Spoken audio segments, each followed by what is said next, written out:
Kadaga was walloped because she didn't have money. Many Ugandans said, oh, in a democracy... Now, he says that Kadaga was walloped because she didn't have the money. Are you serious? Talking about Anita Bongo with the money, which is true. Museveni gave Kadaga 800 million shilling and a chopper to go and campaign. Exactly. Museveni gives Kadaga 800 million shillings and a chopper.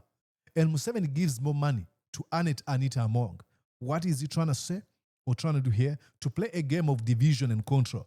Once you folks seem like you are against each other, then you look at someone who is bankrolling your campaigns as the only savior and one who should come and mediate conflicts between you. Because Mwenda wanted to argue like an academic.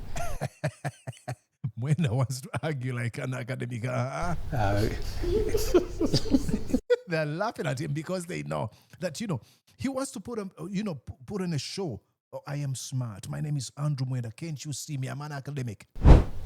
But Museveni is not stupid. I have said this and I will repeat. Museveni is an intelligent man with a bad heart. With a bad heart? Yes. No. Very intelligent, but with a bad heart. Museveni has a good heart. Museveni has a good heart. As long as we know that, he doesn't care about the abduction, the torturing, and killing of innocent people. But Museveni has a bad heart, a good heart. What are you talking about? So these new yes men and women he has assembled from Anita Mongo to Echedu. I was with Echedu, the man who can't communicate. You see, you are at a show like this, they ask you, say yes. Then the moderator is suffering. Yes, about what? Say, okay. That is now the guy in the sick. I was with him. And I don't want by people to blame Tanga Odoi. Tanga Odoi is just a hanger man. He doesn't pass the judgment. The judgments are passed by judges elsewhere. His job is to come and chop off the head. He laughs because he knows the truth. You're watching Mordecai Marissa Live Political Commentary. Please consider subscribing to help grow Uganda's Voices of Struggle ecosystem. Thank you. I cannot appreciate you enough for using your valuable time to always go on social media, break down things for people. Hi, Mordecai Marissa here. Now that we look at what went down in NRM primaries and SEC elections, the total chaos of violence, of intimidation, coercion, of domination, of manipulation, to mention but a few. Some folks within the Museveni regime, NRM loyalists, are now coming out to defend what we saw. They're telling you literally what George Orwell writes in 1984. The party told you not to believe what you saw with your own eyes. That's a line. Like, quoting it verbatim. This is what Andrew Mwenda is trying to say. Andrew Mwenda, the likes of Tanga Odoi and Chris Valiomus, who lost, he has to keep on, towing that line of singing praises to Museveni. But they had one gentleman on the show, and this is Ibrahim Semujju Nganda. He really, like I usually say, choose whatever word you want to use. Were they obliterated? Were they dismayed? Were they eviscerated? Were they quashed? Were they crushed? Were they destroyed? How were they handled? That's what we're going to watch. Now, we start with Andrew Mwenda. He usually wants to come off as this diplomat and legitimate voice of reason and logic. And there was a period in time when Andrew Mwenda was a voice of reason and a voice of logic. But he lost all that. The moment he started identifying as one of the defenders, you can actually argue someone who continues to aid and abet a criminal regime and defends the illegalities of Muhoozi Kainerugaba. You lose all this legitimacy, all the respect, all the legacy you have. And like I've argued in the past, legacy and all these things, praises, legitimate praises, and the perception of people having on you, like you're smart and stuff, are like virginity. You lose them once. And Andrew Mwenda lost it, but he tries to pretend like, hey, here I am, I'm smart, can't you see me? And he usually really comes off as I want to be very kind. Fill in that blank. Now, so that is the positive part. The negative part that worries me is that confusion you see in NRM also has an effect on the country. If you drive through Kampala, and look at how shabby this town is. You know, I saved you all this, the chaos and his complete gibberish. He was giving praises from Museveni. Now he switches to, now when you drive through Kampala, you're like, hey man, please, can you choose a team you want to play for? You can say Museveni is very good, we appreciate his leadership, and hey, look at the abduction and killing of people. That is not good. So what type of good leadership were you referring to in the first place? It's potholes, it's garbage, it's open sewers, it's everything. It's a reflection of the kind of disaster and confusion you see within the NRM. I can guarantee you can go on and watch this on UBC platform. He was giving praises to the NRM. Now he says, oh, it's full of confusion, just like the one we see in Kampala, the chaos. If you go to schools and hospitals, the kind of confusion you find there is inside the NRM. In fact, one has to worry if NRM is the one in charge of the state, and therefore it has a significant influence on the Electoral Commission, which is supervised by the government. So the Electoral Commission, how is the NRM going to preside over a government that has an Electoral Commission, or a state that has an Electoral Commission that is going to organize a national election? Somebody has to worry. Is the national election also going to be like this? We have to ask that question. Now he's wondering whether the national election is going to be like one they had in the second and primary NRM primary. What do you expect? I mean, is this man delusional, willfully ignorant, or both? Because you have seen the type of elections we've been having in 2021, 2026, 2011, 2006, 2001. You've seen. So when you say, what type of elections are we going to have? Hello? Are you landing from Mars or Neptune or Jupiter? The final thing that I saw there is the democratization of the NRM in its full swing. You know, there's an American philosopher called Will Durant. He said there are three systems of government that have been successful and unknown to man. The first is aristocracy, ruled by birth. The second is that's him wanting to sound like an intellectual. Theocracy, ruled by religion or religious clerics. The third is democracy, ruled by money. The more money you have, the higher the chances of success. So, what we saw in the NRM is your ability to win an election was largely, not entirely, but largely determined by how much money you could command. You saw what Anita Among and the battle between Anita Among and Kadaga, Rebecca Kadaga. There was the point that she was spending 300,000 per delegate, and then she spent about, I was looking for my book, I can't find it. 7.5 billion to easily beat her. So she ended up getting 92%, and Kadaga was walloped because she didn't have money. Many Ugandans said, oh, in a democracy... Now, he says that Kadaga was walloped because she didn't have the money. Are you serious? This can't happen, but that's not true. If you look at the last election in the United States of 2004, 94% of members of the House who won an election spent more money than those that... The people who spent more money, 94% of those who won the seats in the House of Representatives spent more money than the opponent. In the Senate, it was 87.9%, which is roughly 88% of senators who won had spent more than their opponents. You can go to Sweden, the UK, and elsewhere. The more money you have, the higher the likelihood of success. Now, this money may be used differently.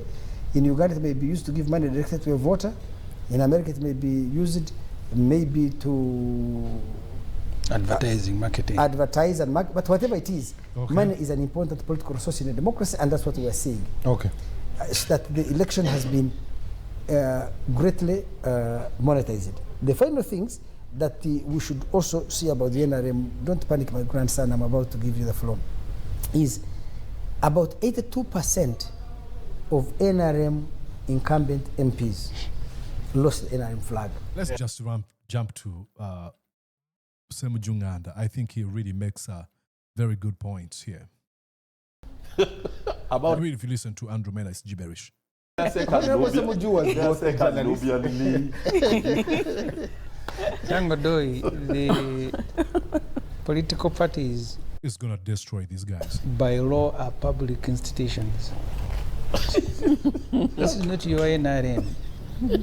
Taxpayers pay money partly to run this party. So it's a public institution, that's why you go to register. But for me, I think the point you started with, whether as a country we are making strides or not. Because the nature of the NRM internal elections is also reflective of the general elections. Exactly. NRM as a military outfit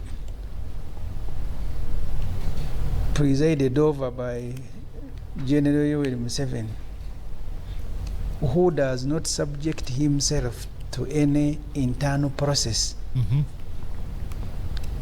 I remember when I was in Observer, there was a lady, Elizabeth somebody from Luwero. People didn't even know whether she was okay. She went and picked forms to contest first as a chairperson of NRM.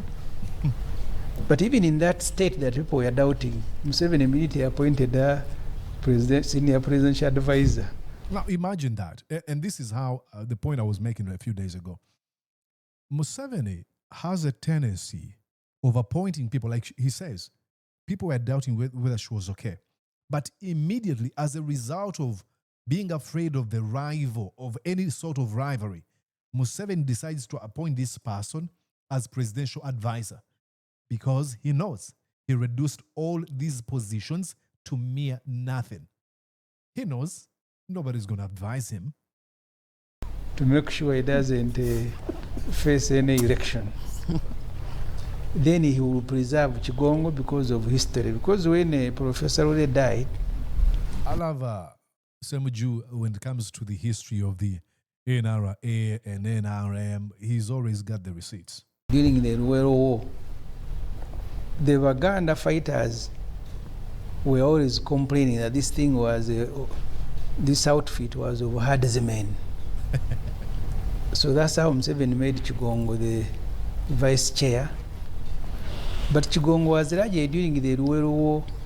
Museveni's driver between Kampala and the bush. I respect him. There are many things I will not say about him. But that was his main job. Museveni goes to Kenya. When he comes back, it is Chigongo driving him to Nakulabye before he sneaks into Luwero. So that's the vice. And those are the sort of vice that Museveni will want. Whether vice president, whether NRM vice chairman, the level must be of Chigongo, Jessica Lupo, and so on and so forth. Oh my God. The level must be of Chigongo, Jessica Lupo, the Nabanja. Because, and what is Semujju Nganda trying to say? Museveni surrounds himself with incompetent folks. Because the moment he surrounds himself with competent people, it means rivalry. It means that you're taking away the spotlight from him. So he would rather have the Chigongos, the Nabanja, the Jessica Lupo, and Anita Among. So he will preserve himself, preserve Chigongo, and then if he wants Charigonza to go, he will get Bariomunsi. But Bariomunsi is also not the standard of SEC. Because the Bariomunsi I have known, he will speak his mind. Sometimes he say things that are very irritating, but he can't change himself. Bariomunsi is Bariomunsi. So, and that's why Bariomunsi lost. Because dictators or tyrants like Museveni, usually they purge, and they do not only purge, they make sure that they have loyalty that is based on fear, compliance that is based on fear. And fear is usually used as a weapon. Now, to people like Chris Bariomunsi, who are willing to voice out their opinions, they are perceived as a threat to a tyrant like Museveni. That's why I think he has overstayed in the SEC. So you don't belong there. He doesn't belong. Exactly, he doesn't belong there. That's why he lost. No, he was there. There was an extension because of COVID. No, he came during COVID. I came during COVID. Okay. Oh, dear. So you had to leave because you were Bariomunsi. I'm going nowhere. This election, you need to ask yourself, there's something that the media is not doing. This guy who defeated Mukura, Echodu. I was with him at Capital Gang. I thought he was an ordinary man. I leave the studio and he's saluted by the military. They are the ones opening his vehicles to end, even before he became SEC member. So Museveni fixes these things are enough. When they are speaking about Anita Among with the money, which is true, Museveni gave Kadaga 800 million shilling and a chopper to go and campaign because the man likes confusion. So he gives the money. I don't know whether you caught that one. Listen, remember, Andrew Mwenda said that, Kadaga lost because she didn't have money. Semujju Nganda rebuttals here. Listen. Talking about Anita Mongo, the money, which is true. Museveni gave Kadaga 800 million shilling and a chopper to go and campaign. Exactly.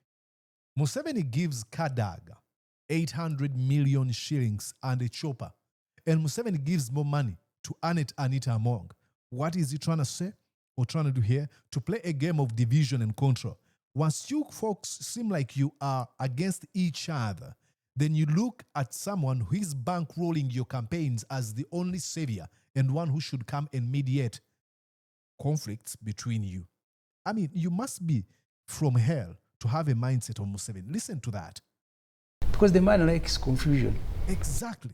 Conflict. He thrives on conflict because then that's the only way of how he can control people. So he gives the money and says, both of you can go and campaign.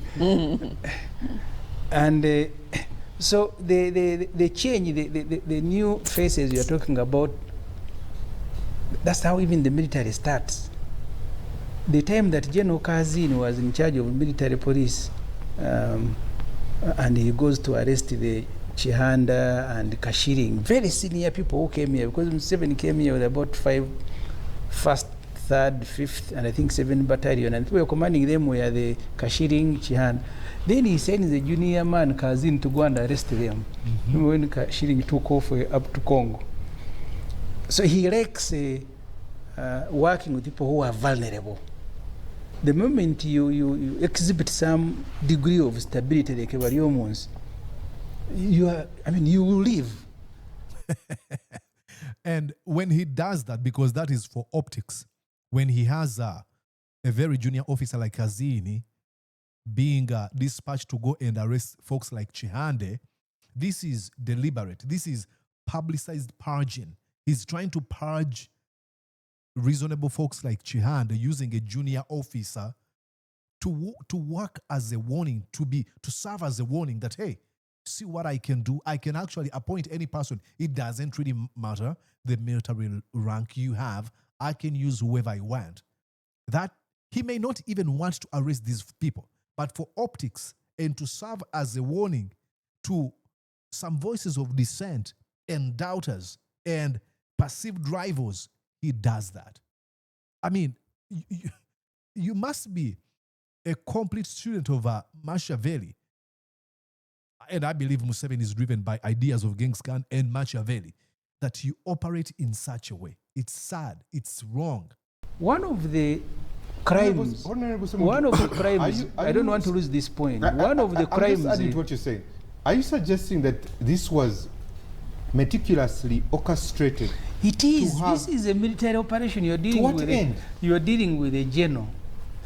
These institutions are there to rationalize decisions and to make Museveni look like he's democratic. Exactly, just like we do with the elections.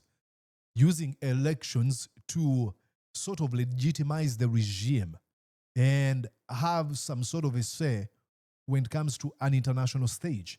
That even when an election has been marred with violence and intimidation and coercion, at least you can stand on table with other folks who really organize elections for the right reasons and have these electoral processes monitored to make sure that they meet democratic standards. You can raise your voice and be like, hey, but after all, I organize an election. So is the role of these institutions in Uganda. They do not serve the interests of the Ugandan people. It is Museveni wanting to be like, okay, now I will send you the Minister of Defense. For example, I mean, imagine, do you think in your right thinking mind, do you think that Jessica Alupo has any can actually say anything to Janet Mkataha Museveni? Zero. That's why when the committee in parliament was trying to summon Muhoozi Kainerugaba, Muhoozi was so quick to rush on his X platform and referred to the members of parliament as clowns.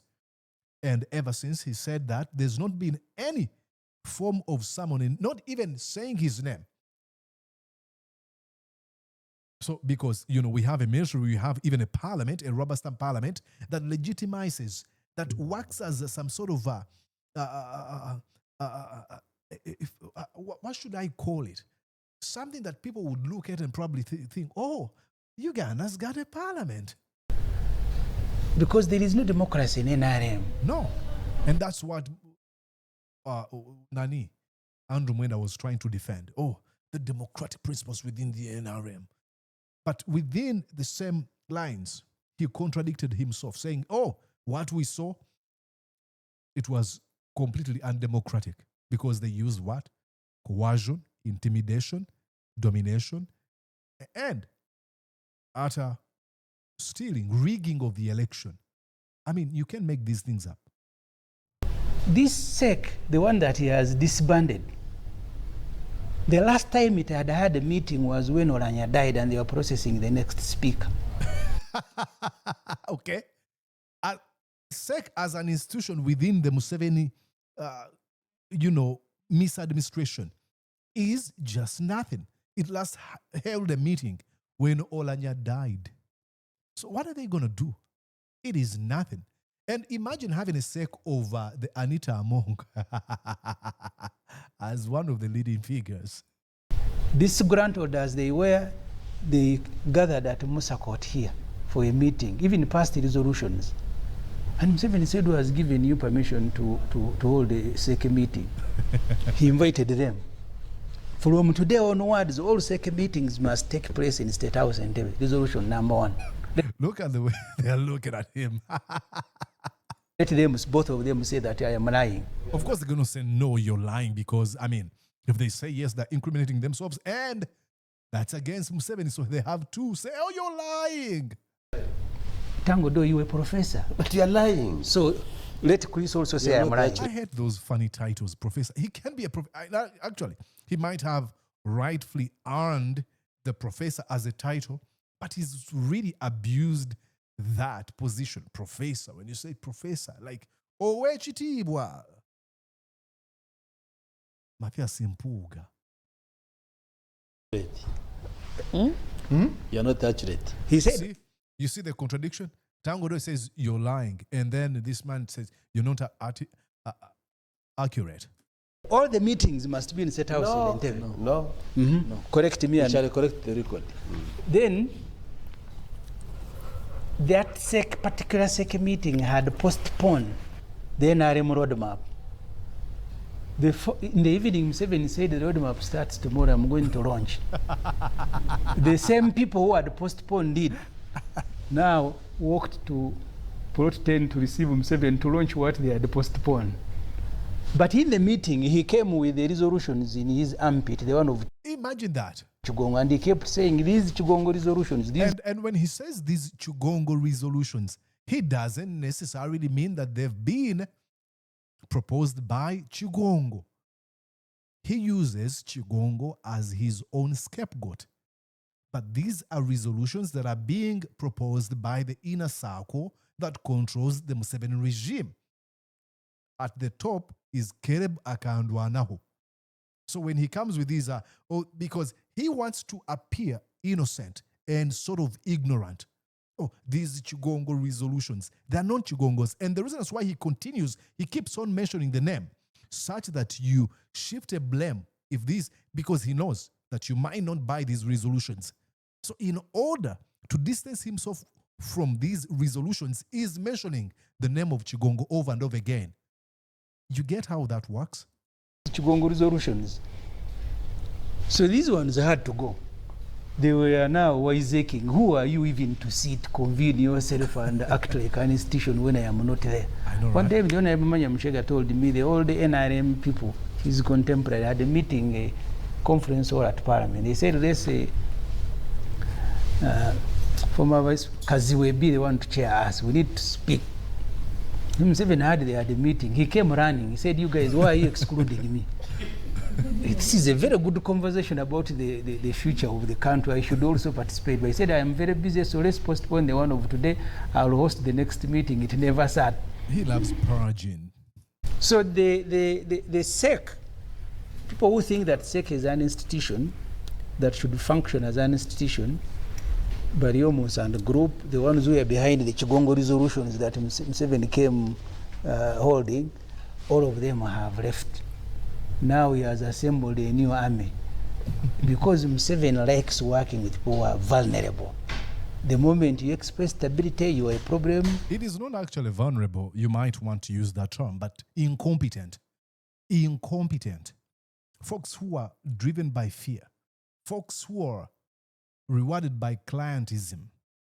Folks who do not have backbones, who do not have principles and values. Those are kind of people Museveni wants to operate with. And the moment you seem reasonable, you're done. You've got to go. One of the meetings of SEC, Charlie Gonza arrives and he says, there's something I want to say here. When we were in Luwero, we are the ones fighting, you remember. Mm-hmm. You're going to cause this country a problem. The other day they killed Abiriga, you ran at the scene of crime. He said, and I'm quoting Charlie Gonza, when your vehicle was torn in Arua, they had to kill people. Suppose they kill you, and why do you continue running to the scenes of crime? Second thing, we must discuss the transition. What happened next election? Charlie Gonza had to be replaced by Bariomus. Exactly. Because even the mere fact that you want to discuss something that would benefit a country to a narcissistic, sociopathic dictator like Museveni, that is a threat to his own life. A mere conversation about transition. Get rid of Charlie Gonza. So you are saying to the president who brought me to say.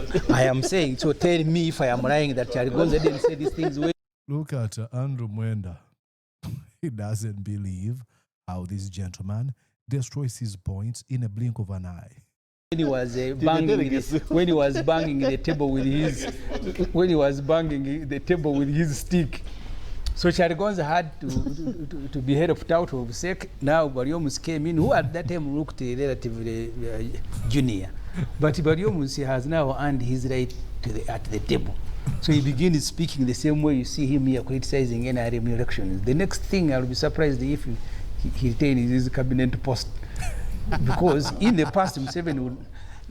Tanga Odoi... Not belittle that. Tanga Odoi... No, because they know that if you continue belittling and doubting, casting a doubt on the Museveni-controlled, influenced election, you risk losing everything. That's why Tanga was like, do not belittle that gentleman, because he knows this is truth. He spoke about the right forum. At that time, you were in Makerere. I was covering Museveni. So I have a fair knowledge. You may have been closer to him, but I have a fair knowledge of how Museveni operates. So these new yes men and women he has assembled from Anita Mongo to Echedu. I was with Echedu, the man who can't communicate. You see, you at a show like this, they ask you, say yes. Then the moderator is suffering. Yes, about what? He said, okay. That is now the guy in the SEC. I was with him. And I'm laughing because this is truth. It is very sad. I was with him. No, he's not here. Don't discuss him. Yeah. See? Oh, now they know because he's a rich man now. Tanga Odoi plays a game of, hey, Echodu, I'm now doing your bidding now. I'm defending you. Better make sure that you send me some money. He's like, oh, don't discuss him. Come on. This man is just telling you what happened on a show. He was invited with Echodu. So, do not discuss him right now. Please do not discuss him.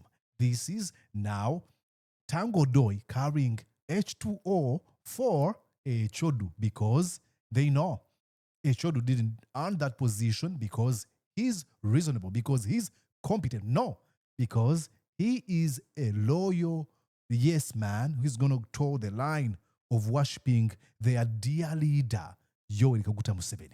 But the show was public. You mean we are in heaven? No, we were on a talk show when the man was sitting. I know, he's not here. So no, I'm telling you what happened. I'm not talking about him. Beyond the show, I don't know him, but he could not communicate. But he's not here to whether it was by choice, but he couldn't. So the new faces in SEC were carefully selected, were helped, and the mistake, and you can see by the way they behavior, and that's why these people had to leave. That Kadaga can go to Koro and he's saying, Your Excellency, this is unacceptable. Bariomus goes to call, he picks a microphone, this is not an election. You can't be in SEC, Bariomus, you're in the wrong place. That's not the address for. So these others will come and say, this election, we are the best in this country. This country has this country. But even you, when you are complaining, why were you not complaining to Tanga Odoi, who's the chairman of the Electoral Commission? You're complaining to Museveni. Because they know Museveni has the pull. The elections were being conducted by Tanga Odoi, but Bariomus was saying, Your Excellency, was he now the chairman of the Electoral Commission? I was answering his question. So what worries me? Yes, I was answering. What worries me? Yes, lastly. It's the point Mwenda made in passing, because Mwenda wanted to argue like an academic. Mwenda wants to argue like an academic. You want to argue like an academic? Okay, Mwenda. They're laughing at him. Listen here. What worries me? Yes, lastly. It's the point Mwenda made in passing, because Mwenda wanted to argue like an academic. Mwenda wants to argue like an academic. They're laughing at him because they know that, he wants to put on a show. Oh, I am smart. My name is Andrew Mwenda. Can't you see me? I'm an academic. See, you can't have credible elections under Museveni. All that. If you want to argue like an academic, you're most likely not. I was laboring to tell you is that most of. All jokes aside, that guy used to be reasonable. He was a very smart guy. We admired Andrew Mwenda. He was a candor we looked up to. But man, do people debase, reduce themselves because of money and proximity to power? That's what happened to Andrew Mwenda. A complete charlatan, detached from reality, drunk to power. And he doesn't have actual power, but because he's close to Muhoozi, like he's so detached from the reality you and I live in. The processes under Museveni are fixed. But Museveni is not stupid. I have said this and I will repeat. Museveni is an intelligent man with a bad heart. With a bad heart? Yes. No. Very intelligent, but with a bad heart. Museveni has a good heart. Museveni has a good heart. As long as we know that, he doesn't care about the abduction, the torturing and killing of innocent people. But Museveni has a bad heart, a good heart. What are you talking about? That's how you measure him. It's you, Professor. Yeah, I measure him as and I don't want by people to blame Tanga Odoi. Tanga Odoi is just a hangerman. He doesn't pass the judgment. The judgment is passed by judges elsewhere. His job is to come and chop off the head. He laughs because he knows the truth. He's just a hangman. He doesn't decide anything. He was told, this is whom we want. So-and-so are the candidates we want to be members of SEC. So that's why he's unfazed when folks are attacking him and belittling him and accusing him of bribery and rigging and stuff like that, because he knows he's got Museveni's protection and backing. Thank you. So Bariomus was unleashed, and that's why Bariomus deliberately, both Bariomus and Kadaga, were complaining about the elections, not to the chairman of the Electoral Commission, but to the judge himself who had passed the judgment. This one must go. None of them was addressing Tanga Odoi. Tell me why. Because Tanga Odoi has no power at all. They should be angry with the Tanga Odoi. All of them, you have messed up the election. But Chris was addressing the judge himself. They were the meeting and they were the chairman. So you're addressing the chair. Gentlemen, allow me to bring in Professor here. Interesting conversation here. Hey, I love Ibrahim Semujju Nganda. It's going to be interesting looking at him going, tussling it out with Council George Musisi. It's going to be an interesting one. And I want these folks, if they could, have some sort of, what is it called? When they sit down and resolve it, consensus, if they can. But if they can't, I would like to see this competition. I really want, both are really brilliant. I have immense respect for Ibrahim Semujju Nganda. And so, it's the same with Council George Musisi. So I can't wait to see what's going to come from Chida. He's got a very, very, he's a very popular guy within Chida, and he's got a base. Let's see what's going to happen, because the gentleman himself, George Musisi, is not an easy nut to crack. Okay, so what do you think? Go on and write in the comment section. Let me know what you think, and please share this conversation with other people. Share it in groups and individuals and friends and acquaintances. And do not stop at that. Like this video. Don't stop at that. Make sure that you do subscribe. And that's ultimate support to this channel. I feel like I want to cough. Excuse me. So, I think that's it for now. My name is Mordecai Borisa. Until we catch up again, I thought you'd really want to see Ibrahim Semujju Nganda dismantling the lies, the misinformation and disinformation and money-driven points of Andrew Mwenda. And he really did. Until we catch up again, see ya. Did you enjoy what you just watched? I'm sure they did. I'm going to guess that you did. How about you consider subscribing to Mordecai Marissa Live YouTube channel? Thank you.